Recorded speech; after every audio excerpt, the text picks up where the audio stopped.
3절로 14절까지 말씀 봉독해 올리겠습니다. 찬송하리로다. 하나님 곧 우리 주 예수 그리스도의 아버지께서 그리스도 안에서 하늘에 속한 모든 신령할 복을 우리에게 주시되 곧 창세전에 그리스도 안에서 우리를 택하사 우리로 사랑 안에서 그 앞에서 거룩하고 흠이 없게 하시려고 그 기쁘신 뜻대로 우리를 예정하사 예수 그리스도를 말미암아 자기의 아들들이 되게 하셨으니 이는 그가 사랑하시는 자 안에서 우리에게 거저 주시는 바 그의 은혜의 영광을 찬송하게 하려는 것이라. 우리는 그리스도 안에서 그의 은혜의 풍성함을 따라 그의 피로 말미암아 속량 곧 제사함을 받았느니라. 이는 그가 모든 지혜와 총명을 우리에게 넘치게 하사 그 뜻의 비밀을 우리에게 알리신 것이요 그의 기뻐하심을 따라 그리스도 안에서 때가 찬 경륜을 위하여 예정하신 것이니 하늘에 있는 것이나 땅에 있는 것이 다 그리스도 안에서 통일되게 하려 하심이라. 모든 일을 그의 뜻대로 결정대로 일하시는 이의 계획을 따라 우리가 예정을 입어 그 안에서 기업이 되었으니 이는 우리가 그리스도 안에서 전부터 바라던 그의 영광의 찬송이 되게 하려 하심이라. 그 안에서 너희도 진리의 말씀 곧 너희의 구원의 복음을 듣고 그 안에서 또한 믿어 약속의 성령으로 인치심을 받았으니 이는 우리 기업의 보증이 되사 그 얻으신 것을 속량하시고 그의 영광을 찬송하게 하려 하심이라. 아멘. 예수님의 십자가 죽음 그리고 부활 이후에 제자들은 달라졌습니다. 그 전에 예수님이 하신 말씀이 예수님이 살아계실 때는 이 땅에 함께 사역할 때는 전혀 알아듣질 못했는데 예수님이 안 계시니까 성령님이 도우심으로 말씀들이 깨닫기 시작했습니다. 그래서 예수님의 제자들은 어떠한 삶을 살았는지요? 예수님이 십자가의 죽음, 부활 이후 승천하신 다음에 그 이후에 제자들의 삶은 어땠습니까? 제자들의 삶은 예수님이 하신 말씀을 기억하며 살았습니다. 예수님이 어떤 말씀을 하셨나요?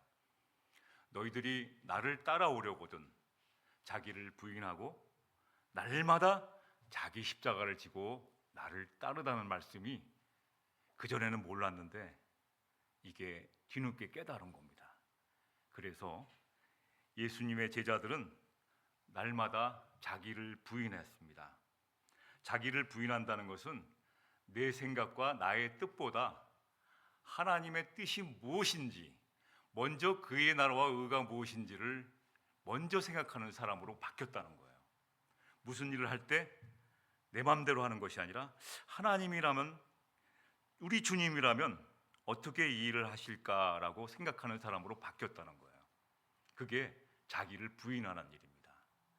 그리고 날마다 자기 십자가를 지고 살았습니다.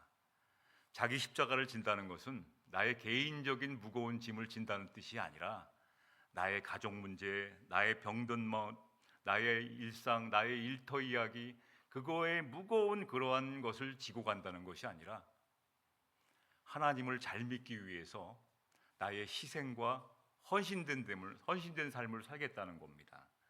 그래서 날마다 십자가를 지고 살았다는 것은 하나님을 위해서 하나님의 복음을 전하기 위해서 날마다 희생하며 사랑하며 섬기는 삶을 살았다는 것이 자기 십자가입니다.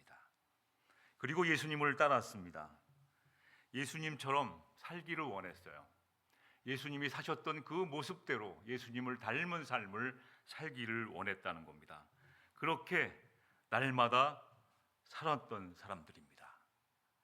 그런데 이렇게 하루하루를 살다 보니까 제자들은 자신들이 하늘에 속한 신령한 복을 받은 자임을 알게 된 거예요. 이제 내일 받을 것이다? 그것이 아니라 신령한 복을 받은 자예요. 무슨 일을 시작하는데 그 재료와 능력과 모든 것을 다 이미 가지고 출발하는 사람들이라는 것이죠. 아무것도 없이 시작하는 것이 아니라 이미 다 하늘의 신령한 복을 받은 자로서 우리가 시작을 한다는 것이죠. 저와 여러분이 그런 사람들입니다. 제자들이 그걸 깨달았어요. 이미 받은 자라는 사실. 그래서 이 복을 받았다는 것을 깨닫는 순간 복을 선포합니다. 제자 마태는 어떤 복을 선포하나요? 마태복음에서 팔복이 있음을 선포합니다. 우리가 알았던 복은 그것이 아니었던 거예요. 그래서 마음이 가난한 자, 심령이 가난한 자는 복이 있다고 그랬어요. 마음이 가난하다는 것은 여러분 잘 아시는 것처럼 내 마음이 하나님을 향해서 하나님을 의지하지 않고는 살아갈 수 없는 마음을 주신 거예요. 마음이 가난한 자, 심령이 가난한 자. 원어를 그대로 해석해 보면 성령님께 구걸하는 자, 성령의 도우심을 의지하지 않고는 살아갈 수 없는 자의 마음을 가지니까 천국이 보이기 시작했어요. 이게 복이다. 애통했습니다. 이 땅의 삶이 애통했어요. 하나님을 믿다가 하나님을 복음을 전하다가 사니까 너무 애통해. 근데 이러한 자가 복이 있다고 합니다. 어떤 복이 있나요? 하늘의 위로. 사람들은 위로가 안 됩니다.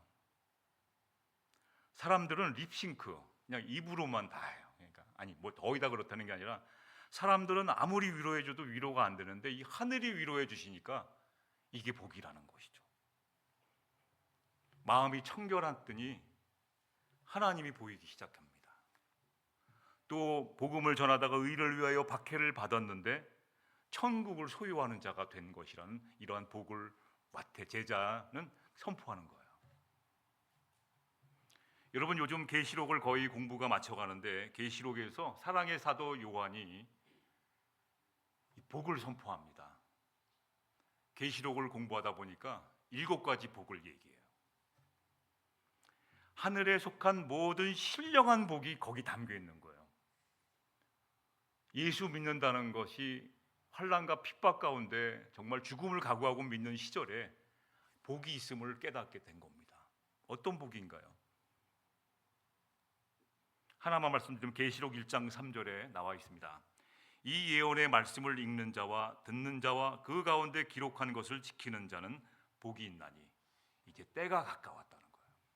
조금만 있으면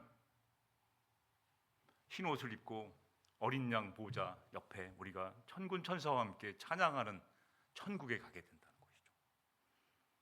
조금만 있으면 이게 복이라는 거예요. 예언의 말씀을 읽는 자와 그 말씀을 그 가운데 기록한 것을 지키는 자가 복이 있다고 사도 요한이 복을 선포했어요.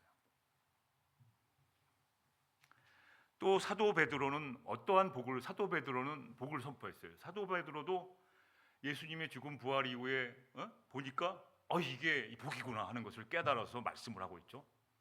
한번 말씀 보실까요? 베드로 후서 1장 2절 4절 말씀. 신령한 복이 무엇인지를 깨닫게 되었어요. 한번 같이 읽어보시죠. 시작. 하나님과 은혜와 평화가 여러분에게 하나님께서 그를 알므로 말미암아 생명과 경건에 이르게 하는 모든 것을 그의 권능으로 우리에게 주셨습니다. 하나님은 우리를 부르셔서 그의 영광과 덕을 누리게 해주신 분이십니다. 그는 이 영광과 덕으로 귀중하고 아주 위대한 약속들을 우리에게 주셨습니다. 그것은 이 약속들로 말미암아 여러분이 이 세상에서 정욕 때문에 부패하는 사람이 되는 것이 아니라 하나님의 성품에 참여하는 사람이 되게 하십니다. 베드로가 하늘의 복을 바로 이것이구나 깨달았어요. 베드로 전후서를 무슨 다른 말로 하면 목회서신이라고 합니다. 목회자가 꼭 읽어야 되는. 근데 하늘의 복이, 신령한 복이 하나님의 성품에 참여하는 사람이 되는 복이라는 것이죠.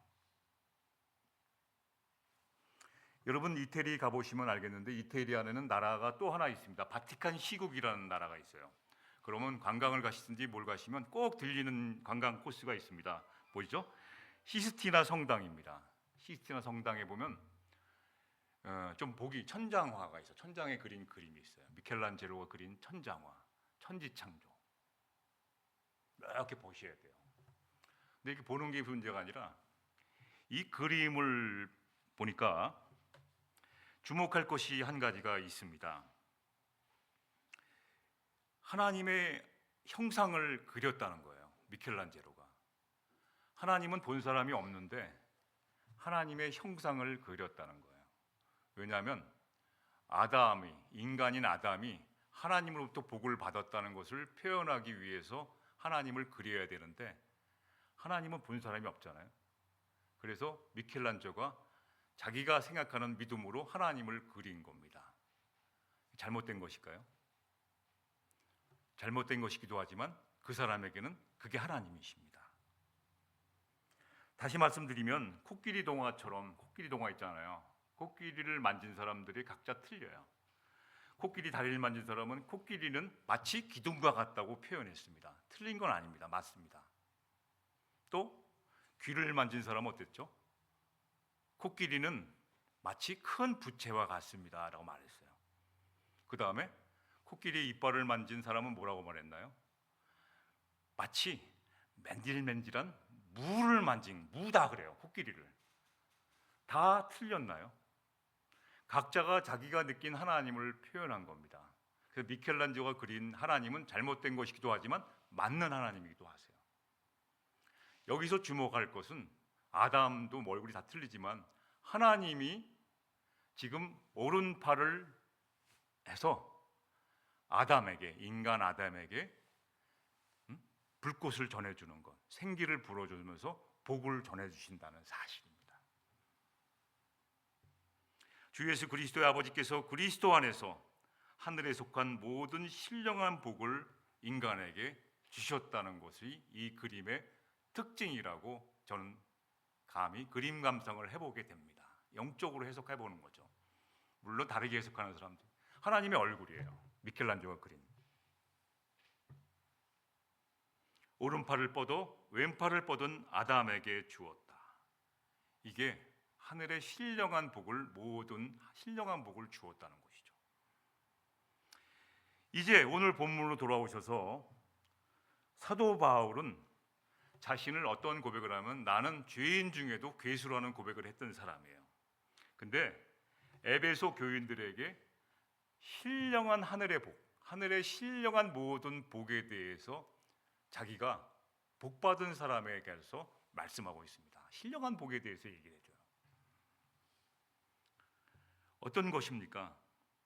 이런 고백을 해요.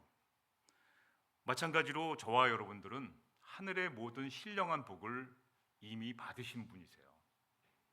그런데 마치 이 복을 받지 못한 사람처럼 오늘도 정말 하나님이 이렇게 신령한 복을 주셨는데 이걸 누리지 못하고 사는 것은 아닌지요.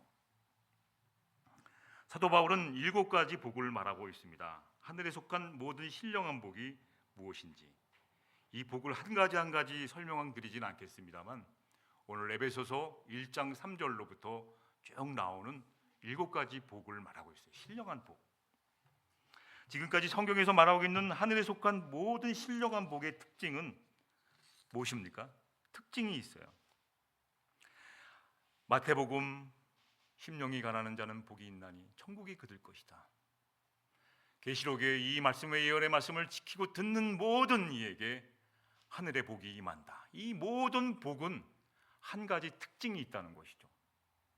하늘에 속한 모든 신령한 복의 특징은 어떤 복인가요? 결론부터 말씀드리면 입으로 말하는 복이 아니에요.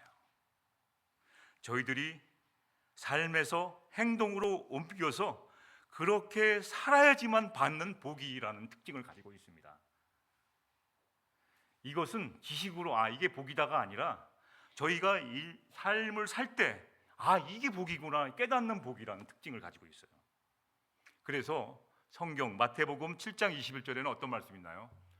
나더러 주여 주여 하는 자마다 다 천국에 들어가는 것이 아니요 다만 하늘에 계신 내 아버지의 뜻대로 행하는 자라야 들어가니라. 이런 복이에요. 복 받았습니다, 축복합니다 이렇게 우리가 말로만 주고받는 복이 아니라 나의 일상생활에서 어렵고 힘든 가운데서 신앙 생활을 하는 가운데서 이게 복이구나를 깨닫게 되는 복들이라는 거예요. 하나님께 간절히 기도해 보지 않는 사람은 애통하는 자의 심정을 잘 모릅니다. 여러분, 애통하는 자의 심정, 의를 위하여 핍박받는 자의 심정을 잘 모르실 거예요. 우리 계시록 공부하면 아시지 않습니까? 자식들이 부모한테 졸라댑니다. 나도 걔들처럼 좋은 옷 좀 사달라고. 그런데 부모가 못 사줘요. 왜 못 사줍니까? 신앙을 지키기 위해서 황제한테 황제가 하나님이라는 말 그 한마디를 하기 싫어서 아이들에게 먹을 것도 제대로 못 사주고 어렵게 포도즙을 짜가면서 일해갖고 교회마다 돌아다니면서 이것 좀 사주세요. 성만찬하는 이 포도즙을 좀 사주세요 하면서 간절히 부탁해서 그러한 삶을 사는 자들, 그러한 심정, 그런 애통하는 자, 그러한 자들이 이 행동으로 옮길 때 이게 복이구나 하는 것을 깨닫는 복, 이러한 신령한 복입니다. 어떤 복을 주셨나요? 사도 바울은 이 복을 받은 사람들이라는 거예요. 저희들이 간단히 설명드리겠습니다. 4절 5절 보시면, 오늘 에베소서 1장 4절 5절 보시면 하나님이 저희들을 예정하시고 선택해 주셨다는 겁니다. 내가 하나님을 선택한 것이 아니라 우리들이 내 마음대로 교회 나오신 것 같지만 하나님이 저와 여러분들을 불러서 오늘 이 자리에 있는 것을 믿으셔야 됩니다. 하나님이 불러주셨어요. 예수님이 제자 나다나엘을 부를 때 뭐라고 그러셨나요? 나다나엘이 예수님한테 물어봤어요. 어떻게 나를 아십니까? 그랬더니 뭐라고 그랬나요? 예수님께서 빌립이, 나다나엘 친구가 빌립이 전도한 거 아닙니까? 빌립이 너를 부르기 전에 네가 무화과 나무 아래에 있을 때 내가 이미 너를 지명하여 불렀다는 거예요. 저와 여러분들은 누구에 의해서 전도돼서, 물론 교회 다니시는 분도 있고 또 어려서부터 모태신앙을 가지고 교회 다니는 것이 있는데, 그것이 어느 날 갑자기 된 것이 아니라 만세전에 여러분을 택하셔서 예정하시고 불러주셨다는 거예요. 어쩌다 믿은 사람들이 아니에요. 그런 복을 주셨습니다. 근데 이 복을 몰라요. 그냥 내가 그냥 시간 내서 교회 나왔으니까 내가 그냥 신앙생활 하면 되지, 이게 아닙니다. 이러한 것을, 내가 너를 지명하여 불렀다는 말을 듣고 나다나엘이 어떤 고백을 했나요? 성경에 보면 나와 있습니다. 나다나엘이 선생님, 랍비여, 당신은 하나님의 아들이십니다. 어떻게 아신 거예요? 당신은 이스라엘의 임금이라고 고백을 하게 된 거예요. 내가 임금이다, 내가 왕이다 이런 말을 안 해도 하나님의 아들이서 고백을 한 거, 어떻게 이걸 아신 거예요? 어떤 날은 교회에 이렇게 앉아 있으면 어쩌다가 내가 이렇게 믿지 않는 집안에서 제사 드리고 술로 모든 것을 해결하려는 그런 집안에서 어떻게 이 자리에 있나 하는 것을 볼 때 너무 감사한 거죠. 여러분 그렇지 않으세요? 여러분 모태신앙도, 물론 저희 아내는 모태신앙이어갖고 잘 몰라요. 제사 지내는 집안의 그런 어떤 어려움, 모든 문제를 술로 해결하는 그런 집안의 그 사람들의 심정을 잘 모를 때가 있어요. 사람들은 조금만 속상하면 술과 담배, 음주감으로 모든 것을 해결하려고 합니다. 근데 그러한 가운데 어느 가운데 있든지 불러서 예정하여서 선택해 주신 이 믿음, 이것이 큰 복이 아닌가요? 이러한 복을 누리시며 살기를 바랍니다. 그래서 5절에 보니까 자녀 삼아 주신 거예요. 영접하는 자, 곧 그 이름을 믿는 자들에게 하나님의 자녀가 되는 권세를 주셨어요. 권세. 저희들은 예수 그리스도로 말미암아 자기의 아들들이 되게 하셨다는 것이죠. 이게 복입니다. 그래서 양자의 영이라는 신학적인 용어로 양자의 영, 저의 영은 양자의 영, 모든 것을 물려받게 되어 있습니다. 하늘의 유업을 물려받는 사람들이 된 거예요. 예수 그리스도로 말미암아 그리스도의 자기 아들들이 됐기 때문에 하나님의 모든 유업을 이 땅에서 물려받는 사람이 되었으니까 하나님이 일하실 때 나의 일을 하시는 거예요. 내가 원하는 일. 그러니까 전쟁도 인간이 하는 게 아니에요. 우리 믿는 사람들은 전쟁도 하나님이 하신다고 믿는 것이죠. 싸움도 하나님이 하시는 거예요. 원수 갚는 것도 내가 하는 것이 아니라 하나님이 하시는 것이죠. 왜? 하나님의 자녀가 된 그러한 복을 받았기 때문에. 갈라디아서 6장 4장 6절을 한번 보시죠. 같이 한번 읽어보시죠. 시작. 갈라디아서 6장. 네, 다시 한번 읽겠습니다. 시작. 너희가 아들임으로 하나님이 그 아들의 영을 우리 마음 가운데 보내서 아빠 아버지라고 부르게 하셨다. 여러분, 하나님 아버지 부르는 거 쉽다고 생각하시죠? 제가 목회하면서 여러 가지 신앙생활하는 가운데 이 아버지와 인간적인 육신의 아버지와 관계가 나빠서 아버지라는 이름을 부르지 않는 사람들이 굉장히 많아요. 어떤 자매는 아자만 나와도 막 자지러지려고 그래요. 아버지의 학대, 아버지로 인하여 그런 관계 안 좋은 것. 저는 어렸을 때부터 아버지가 무서웠습니다. 까보니까 아버지가 어마하니까 이렇게 뭐 야단치니까 잔소리하시고 아버지가 곁에 가는 거 싫었어요. 그래서 아버지만 나오면 이 엄한 아버지 생각이 나갖고 자꾸만 두려운 하나님으로 봤는데 선하고 아름다운 하나님을 공부하면서 하나님은 그런 하나님이 아니란 사랑의 하나님을 발견하게 된 것이죠. 근데 이런 사람들이 굉장히 많습니다. 그런데 그 아들의 영을 보내셔서 우리 마음 가운데 주시니까 아빠라고 부르죠. 아빠 아버지라고 부르게 하신 것이죠. 이게 복이라는 거예요. 세 번째 복은 어떤 것인가요? 7절에 보겠습니다. 이걸 일일이 다 말씀 안 드려도 여러분 금방 알아두실 겁니다. 7절. 죄사함을 받은 우리는 구속의 은총을 받은 사람들이라는 이 복을 누리고 있는 거예요. 우리는 용서받은 죄인입니다. 갚을 수 없는, 죽을 수밖에 없는 죄에서 구속의 은총을 받은 복을 누린 사람들이에요. 이게 다시 말하면 죄의 문제를 해결할 처리장을 이미 알고 있는 사람이에요. 죄의 문제를 해결받는 사람들이에요. 근데 예수를 못 믿는 사람들은 이 죄 문제가 해결이 안 되니까 어떻게 됩니까? 계속 고민하며 갈등하며 방황하며 죄 문제로 씨름하고 있는 사람들이 굉장히 많습니다. 저와 여러분들은 예수님이 그 죄를 짊어지시고 십자가에 그 구속의 은혜를 베풀어 주셨다는 것을 믿는 복을 가지고 있는 사람들이라는 것이죠. 용서받은 죄인이에요. 죄인은 죄인인데 용서받은 죄인. 그래서 우리는 흰옷 입고 어린 양 보좌에 참여하는 놀라운 은혜, 영원한 생명을 얻게 되는 놀라운 은혜를 받게 됩니다. 그래서 우리의 이름이 생명책에, 하늘의 생명책에 기록된다는 것이 기쁜 것이죠. 이 복을 받았다는 거예요. 하늘의 생명책에 기록되어 있다니까요. 그래서 우리 모두는 이 땅을 다 떠나서 한 번 죽음을 맞이하는데 둘째 사망이 없는 사람이 복을 받았다는 거예요.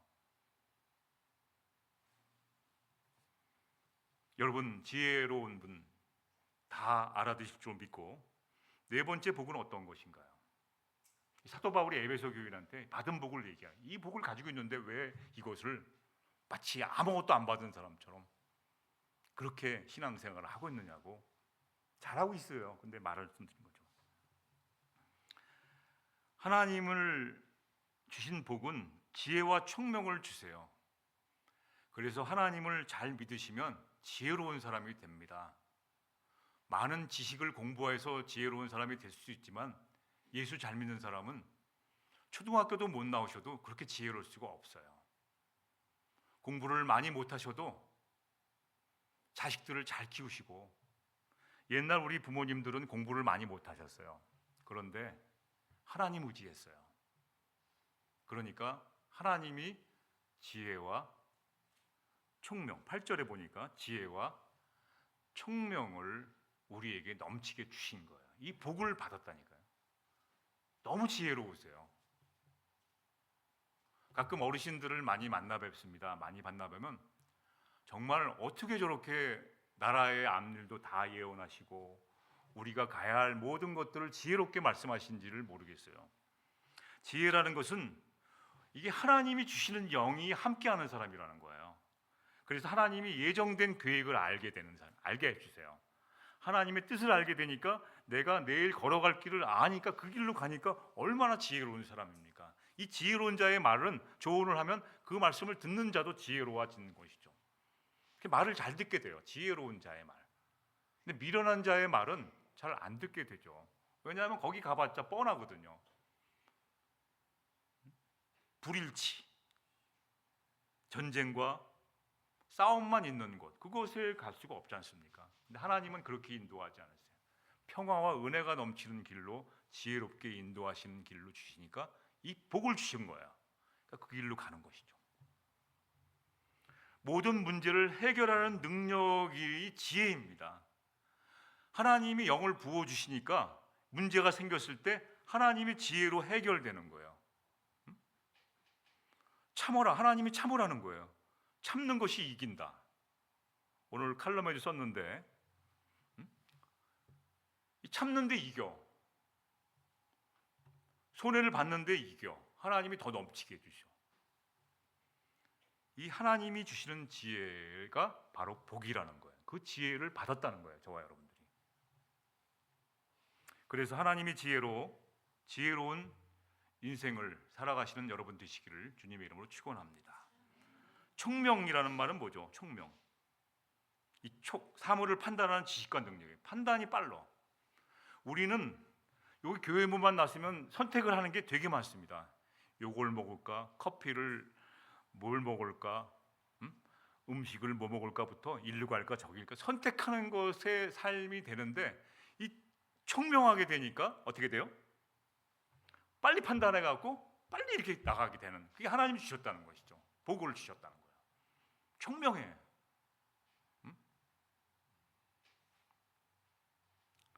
그래서 가끔 미련한 행동을 하시면 회개하시면 됩니다. 아, 내가 하나님을 잘 안 믿고 있구나. 근데 똘똘하고 총명하게 되면 하나님 감사합니다고 복을 주신 것을 누리고 있구나. 여기 다 지갑 안에 다 들어있어요. 이거 꺼내시기만 하면 이걸 안 꺼내. 없는 줄 알고. 그래서 무슨 지식을 쌓을까 공부하고 또 공부하고 이 사람 기웃하면 저 사람의 얘기를 들어보는데 다 하나님이 주신 그 지혜와 총명은 비교할 수 없죠. 이러한 복을 주셨다는 겁니다. 다섯 번째 복은 어떤 것일까요? 지금 여러분 계속 묵상하셔야 됩니다. 이거 살아가시면서 아, 내가 이런 복을 봐. 하늘에 속한 모든 신령한 복을 받은 사람이구나. 9절 10절 보시면 어떤 복을 받으셨나요? 그 뜻의 비밀을 우리에게 알리신 것이요 그의 기뻐하심을 따라 그리스도 안에서 때가 찬 경륜을 위하여 예정하신 것이니. 10절 보시죠. 하늘에 있는 것이나 땅에 있는 것이 다 그리스도 안에서 통일되게 하려 하심이라. 이게 무슨 말씀일까요? 하늘에 있는 것이나 땅에 있는 것이나 연결이 되어 있다는 거예요. 이 복을 주셨어요. 코드가 하늘과 연결이 되어 있는 사람들이에요. 저와 여러분들은. 아무도 감동을 안 하시는 거니까 하늘과 선이 연결되어 있는 사람들이라니까요. 저와 여러분들이. 네. 마태복음 18장 18절 말씀, 1818 말씀 보시죠. 제가 좋아하는 말씀입니다. 그리고 기도할 때마다 많은 경험을 해요. 같이 한번 보시죠. 시작.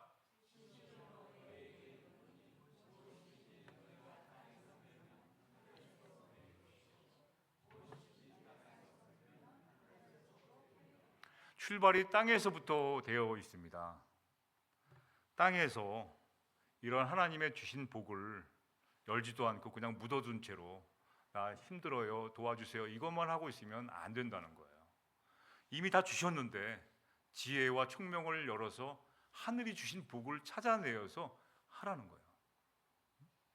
이 땅에서 자꾸 매이니까 하늘에서 매일 것이요. 이 땅에서 내가 주신 복을 풀면 하늘에서 연결이 되어 있으니까 이게 금방 풀린다는 거예요. 이 원리, 제가 평생 이 말씀만 전해도 부족함이 없습니다. 저와 여러분들은 이 땅 위의 삶을 살지만 코드가 하늘로 연결되어 있는 사람입니다. 그래서 속상하실 때, 힘들 때 땅에서 매여 있는 문제를 먼저 자꾸만 하나님이 준 지혜와 총명으로 푸셔갖고 하늘이 그 연결되어 있다는 것을 아시고 하늘에서 풀려진다는 거예요. 원수 지고 땅에서 원수 지시면 하늘에서도 안 풀립니다. 그래서 헌금을 드리다 가다가 형제랑 싸운 일이 있으면 어떻게 하라고 그랬죠? 그 헌금을 놔두고 가서 화해하고 와서 다시 드리라고 그러지 않습니까? 땅에서 풀고 하늘에서도 풀린다는 것이죠. 그리스도와 연합되어 있는 사람들이기 때문에요. 그리스도가 하나님이 원하신 뜻이 이 땅에서 묶이고 평화롭지 못한 거 원하지 않았어요.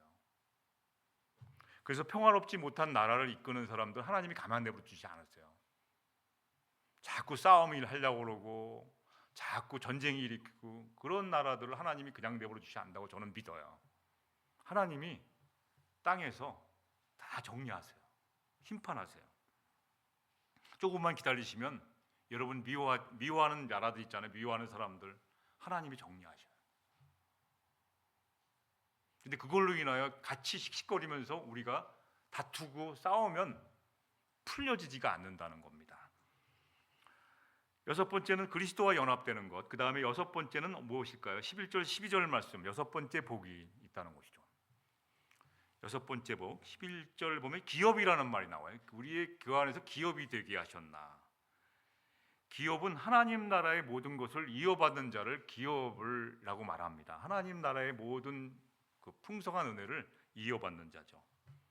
예수님이 하나님의 모든 것을 이어받은 상속자이십니다. 그것처럼 주님께서 부르신 우리는 어떤 것인가? 그 기업을 이어받는 하늘의 신령한 복을 받은 자라는 것이죠. 하늘에 있는 것이 다 저희 것이라는 거예요. 이것을 사용하라는 겁니다. 일곱 번째 하고 마치겠습니다. 일곱 번째는 오늘 성령 강림 주일. 저와 여러분들은 성령의 인치심을 받은 사람들. 13절 14절 말씀.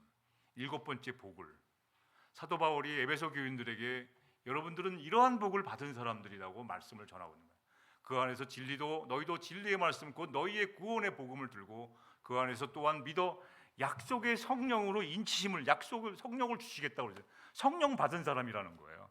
성령이 오셨나? 나는 없는 것 같아. 성령의 인치심은 무슨 뜻이? 인이란 무엇인가요?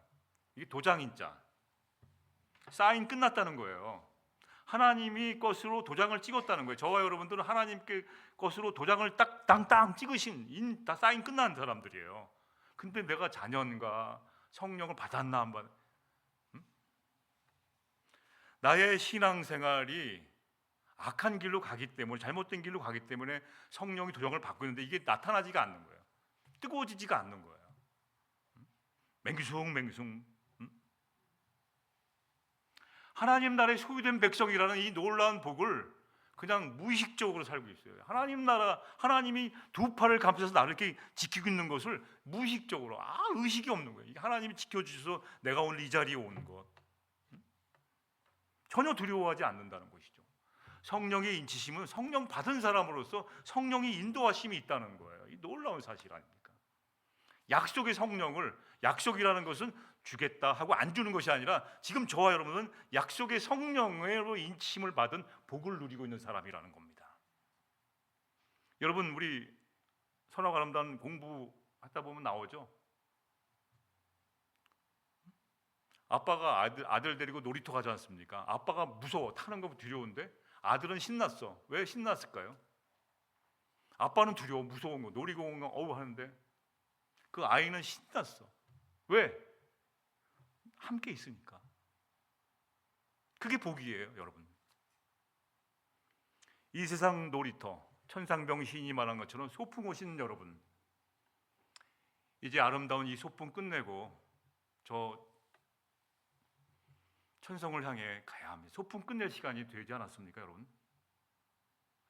하늘에 속한 모든 신령한 복을 저희 일상의 삶에서 끄집어내시고 누리며 하나님이 그토록 원하시는 축복의 사람들이 되시기를 주님의 이름으로 기도합니다.